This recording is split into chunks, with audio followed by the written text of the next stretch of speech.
भोजपुरी सोनू चमोली।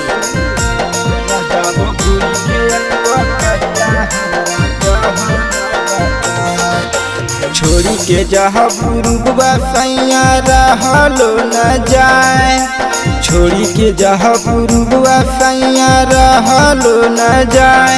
यहो घूरी के अइब कहिया हमरा दह नहीं बताए, राजा हो घूरी के अइब कहिया हमरा दह नहीं बताए। दिलावा के बात हमरा कहलो न जाए, दिलावा के बात हमरा कहलो न जाए। यहो घूरी के अइब कहिया हमरा दह नहीं बताए, राजा हो घूरी के अइब कहिया हमरा दह नहीं बताए।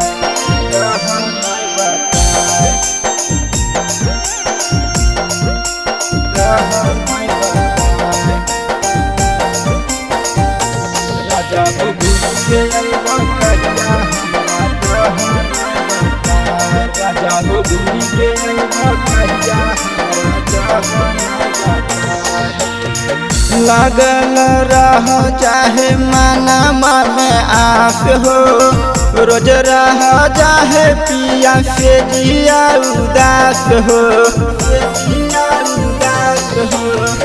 लागल रह चाहे मनमा में आस हो, रोज रह चाहे पिया से जिया उदास हो।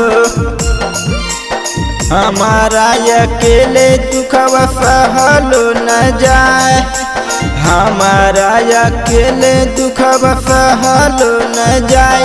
राजा हो घूरी के अइब कहिया हमरा दह नहीं बताए, राजा हो घूरी के अइब कहिया हमरा दह नहीं बताए।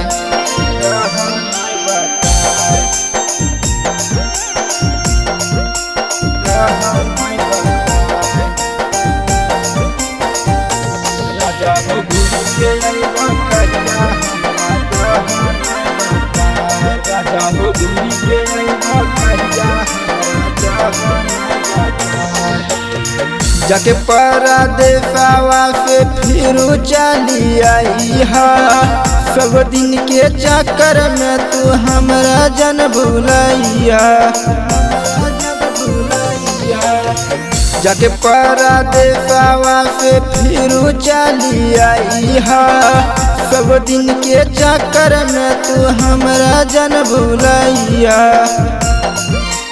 अपने से दुखबा प्रदीप देखलो न जाए, अपने से दुखबा नंदन देखलो न जाए। यहो घूरी के अइब कहिया हमरा दह नहीं बताए, राजा ओ घूरी के अइब कहिया हमरा दह नहीं बताए।